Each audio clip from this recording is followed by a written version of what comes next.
Hi, everyone, and welcome to Practice Growth HQ, the weekly podcast for growth-minded healthcare professionals.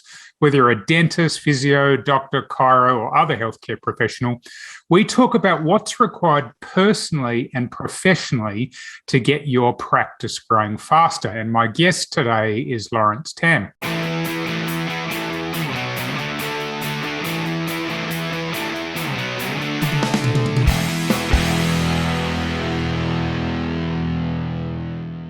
If I would, I'll interject there. You're not going to say it, Laurence, because you're the polite guest, but I'm the brash host, so I am going to say it.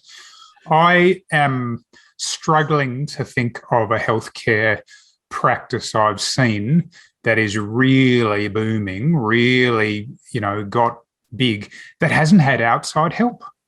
I mean, it's, sometimes you and I both work as coaches in different facilities, and sometimes we're sort of not afraid, but we don't want to be seen as sort of blowing our own trumpets. But my strength is marketing, and I've never seen a thriving practice that has crap marketing. I've just never seen it. I've seen dozens and dozens of practices where they think that marketing is unnecessary, uncool, too hard, et cetera, and they reap what they sow. I mean, I looked at some data, I think it was last year, I presented to the Australian Practice Managers Association. And so I looked at the growth amongst healthcare professionals in Australia of all different types.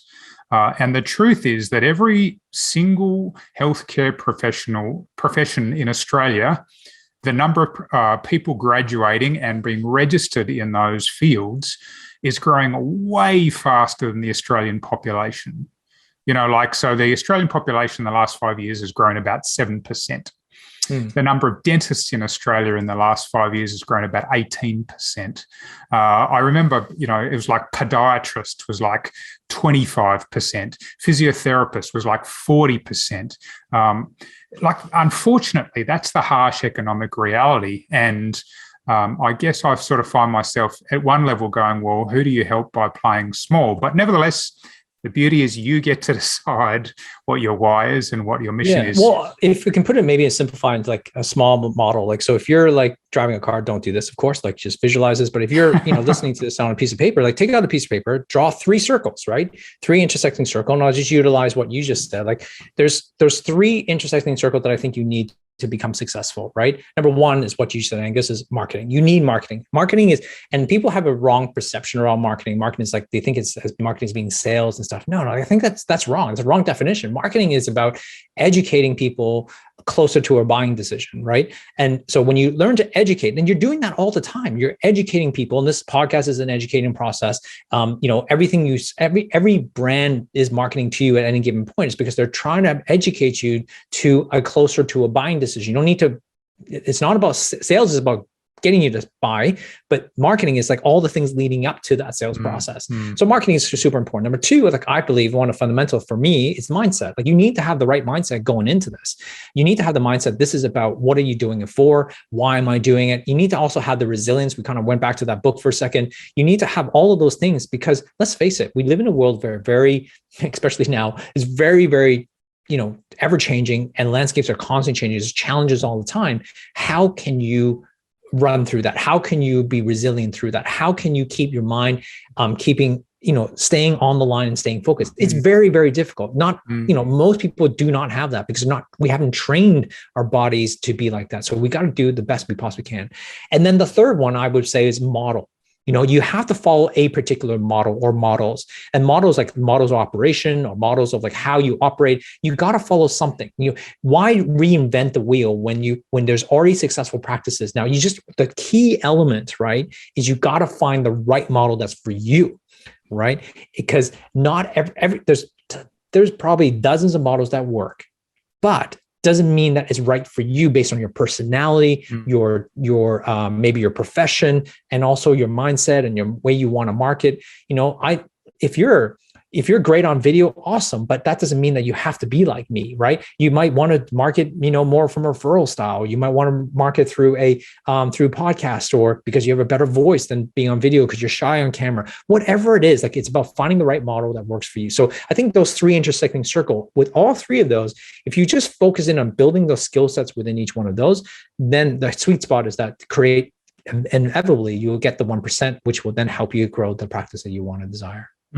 Let's, as we come to wrap up, and I'm conscious I'm about to ask you a question which might result in another hour's discussion. I'll try to keep it short. But nevertheless, this is something I've been curious about. The one challenge for healthcare professionals as a group is that, and you work with chiropractors, so you would know this intimately, is that at one level, they're really trading their time for dollars. It's like, my kids are both adults and they've chosen their careers, so I'm past influencing them, although I do have a 3-year-old granddaughter. Maybe I'll start working on her. And I've sort of found myself going, well, I mean, if you're a physiotherapist, if you're a chiropractor, if you're a doctor, I mean, as far as I can tell, all you can really do and this is why I think mindset's so important, because you've got to allow yourself to see these other possibilities. But let's just say the norm would be that I trade my time for dollars, which is come and be a patient. I moved in February this year, so I now have a new physio, a new chiropractor, a new doctor, a new dentist. And it's like, come and have a half-hour initial appointment or a 1-hour initial appointment, and then come and see me for 20 minutes kind of every so often. But the model is still trading your time for dollars. Now, at least in dentistry, they've got a whole much broader spectrum of services, and some of those are higher value than others. But for those others where it's pretty much come and, deliver the service, how do you get people out of that? Well, first of all, I think it again goes back to, like, what are we doing this for? And so if you don't want to be trading, you're right. Absolutely. Practitioners are trading their time for dollars. There's probably 3 ways I can think of on the top of my head to kind of get out of that. One is you become a practice owner. And so what I transition people. So the first goal I have is to help people get to have a profit practice, because with profit, you can advance your mission. And the mission would be going, how do I get to the next goal, which is a freedom practice? Okay. A freedom practice is where you choose to work because you want to work.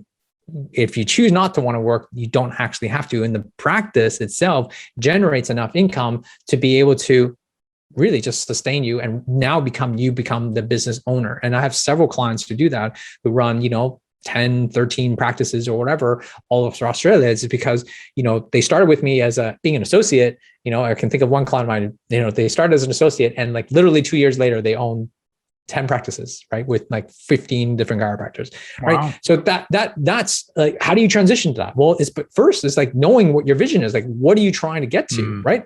Does that appeal to everybody? No, I'm just saying, like, for this couple, they wanted that. That's where their vision was. And then, so we go, all right, let's help you get there. And so that is one way to kind of get you out of that, trap of trading time for dollar.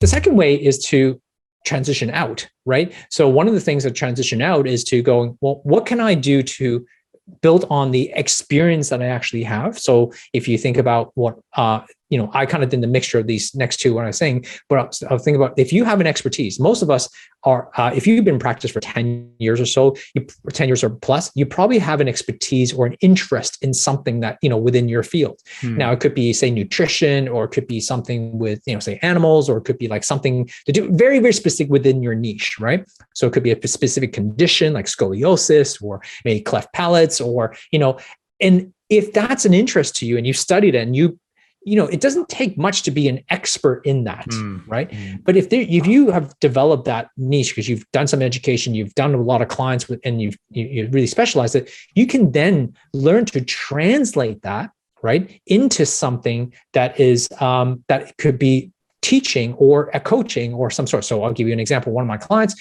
she was an associate when, and then she bought her own practice. She started her own practice, became really successful, but what she really loves is being understanding and with women's hormones and women's health. And so now she is now we position, one of the things that she's moved on to is becoming the women's health expert for chiropractors, teaching other chiropractors to handle their patients better in terms of women's health, because she's an expertise and positions herself as an expertise. So she still practices, but she also loves teaching.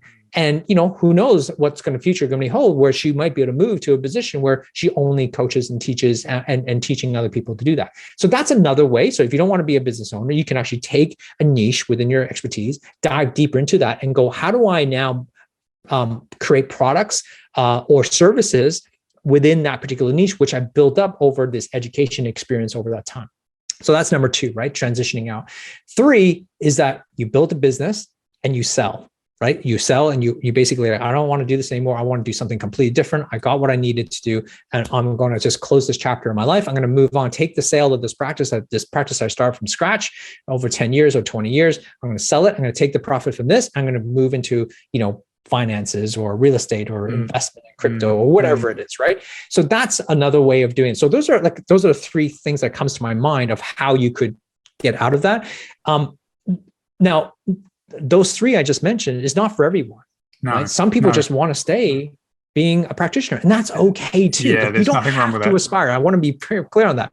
Sometimes just having a profit practice is enough. That's successful enough. You want to, retire. And, basically it's just like want to practice till, when you retire. But these 3 are more ambitious to go get to that freedom practice.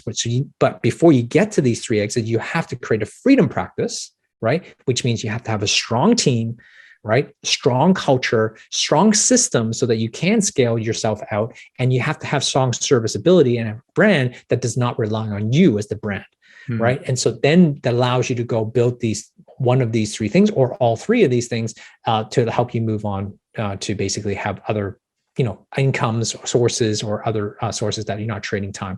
This becomes about leverage. And really about trading, instead of time for money, now you're trading, building another business that allows you to create products, or, you can, like for a naturopath, you can create, maybe supplement range, or you can have created courses that you can sell all over the world. The internet has allowed that opportunity for everybody. I have clients in Australia, New Zealand. I have clients in the UK and Europe. I have clients in America and also Canada. Why? Because the internet allows me to do so. Oh, look, thanks, Laurence. I think those were excellent examples. Look, maybe it's, I'm in a space with healthcare professionals, but I'm not. And so maybe that's the kind of inner entrepreneur in me looking from the outside in. I was looking at a doctor's website recently, and I will perhaps finish with this. I just thought it was very interesting, and I've seen this in chiropractic and physio too. I mean, if it were down to me, I would not be engaging in the trading time for money model. Look, learn your trade by all means, build the business, scale it up, et cetera, But what I really liked, and I'm pretty sure you've had some background with this too, is this doctor that I saw. They, from memory, they might have used the term holistic or functional medicine. I think that's the term, and it was pretty much a program. It was like. And it was thousands of dollars to participate in this program, where I think, if I'm not mistaken, you could have like unlimited appointments. You'd have an initial session, which was like 2 or 3 hours, and then you could sort of have all these other sessions. And I like the model, and I've seen that in some other things as well, where instead of just being, hey, Angus, welcome for the next 20 minutes, I'm going to, crack your back or whatever, or, to sort of that broader program where the focus is taking off, that kind of time for dollars model.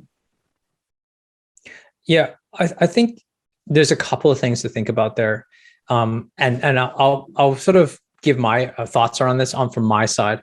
Being a practitioner and being a former practitioner, there's a lot of us, I feel, that just loves being in practice. And I think that's the difference. Like, I have both sides, right? I have an entrepreneur brain and I also have the practitioner brain. So in my entrepreneur brain, I would totally agree with you. I would see a business totally different. And I'm like, yeah, why don't you just scale this, do that. And then you can go live in Mexico and don't worry about it, right? But from the practitioner side, we got to also remember, in most health practitioners, why we got into this space in the first place, why we got into the profession that we got into, is most of the time purely from the joy and the satisfaction and the happiness of actually being in practice and actually helping people with our hands. So, and obviously there's a spectrum of those people, like on one end and the other, and then everybody in the middle. So it's about recognizing, and this is what, I'm sure we end here, is to recognize, which is going right back to the very first point. Why are you doing this? What are you doing this for? And your answer now may be different from 5 years from now and 10 years from now, and different from 5 years ago. And that's okay. Like I'm 46 now. And the answer, when I graduated at 27, I remember saying to myself, I'm going to practice to the day I die. Okay, I literally said that. And I wrote, I remember I visioned, you do meditation, you vision like, I'm going to be practicing. I'm 90 years old, 95. I'm just going to have a little home practice. Patients still going to come and see me. And my perfect ending of my life is that I would still see a couple of patients in the morning. And then I just, slowly with, have a nice closing, like death, at 90, whatever, right? At 100 years old, whatever. Like, that's my vision. Like, that's how I saw it. Until it wasn't, right? Until when I go, oh, I think I've done. Like I remember I was like, I don't know how old I was back then. It was probably like, 30, late mid 30s or something. I'm like, oh no, you know what? Like I can change my mind. And I think that's when it's about recognizing you. And the reason why I'm mentioning this is because don't get locked into just because you said one thing doesn't mean that has to be your future. But at the same time, be okay with be okay with being a practitioner because you love what you do. People often ask me, do I miss it? Do I miss being a practitioner? And to a point, I do. Right? I do miss the interaction with people. I do miss like putting my hands on patients and adjusting them, making an impact. But you know what? I don't, majority of the time, 95%, I don't miss it because otherwise I wouldn't have left. Right? I didn't leave because I didn't leave because like I didn't leave just because I hated chiropractic. No, I don't. I love chiropractic. That's why I still work with chiropractors. I love still being in the profession. I just had a bigger vision for myself. This is me, right? I'm not asking this is your vision. It's like my vision was like, I wanted to help more people. I want to create more impact, but I also craved freedom. I really craved the being able to do things when I wanted to. And that's been the story of my life. So I'd love for everybody to maybe just consider looking back at your life, right? Look back at and see what is the thing that has what you have craved for ever since you were like a teenager. Like, see if there's a pattern there. Like for me, it was actually this craving of freedom. I told you that I chose chiropractic was because I didn't want to work for companies. I had experience in working in companies. I could have worked a 9-to-5 job, could have got paid $80,000 or $100,000 a year, but that scared me. I wanted the flexibility to work at the hours I wanted to work. And and also wanted to help people. I've always wanted to become a doctor. And I moved, and I also had this blend on alternative medicine because my mom was a reflexologist, foot reflexologist. So like all of those kind of pushed me towards like, oh, I will go into chiropractic. But every single decision I've made in my life has always been about more freedom, right? Hence, like this decision in I'll say this now based on the timing of where we're, recording. It's like, yeah, like the restrictions right now in Australia is stifling that. And it's like, what me and my family's contemplating like where next, because if this continues down this road, I'm not liking where it's going. I'm going to move so that I can have that freedom because that's what I have craved my whole entire life for. So going back to my original point to this is that be okay with a practitioner, but if that's what you want to do, but also look for other things to enhance your life, because being a practitioner is one thing, but it's what are you being a practitioner for? What are you building a business for? Like that answer to that will give you a better clarity of the path and decisions and choices you're going to make moving forward. That's Laurence, that seems like an excellent way to finish the interview. Look, firstly, thank you so much for your input. You're a very giving guy. This is not the first time I've seen this, and I've seen it once again. For people who want to get in touch with you, what's the best way for them to do that? Listen, you can go to laurencetam.com. My name is spelled LEURENCETHAM, or driveyourpractice.com. You'll find me on Facebook. You can, download my podcast on videos on YouTube, Your Chiro Coach.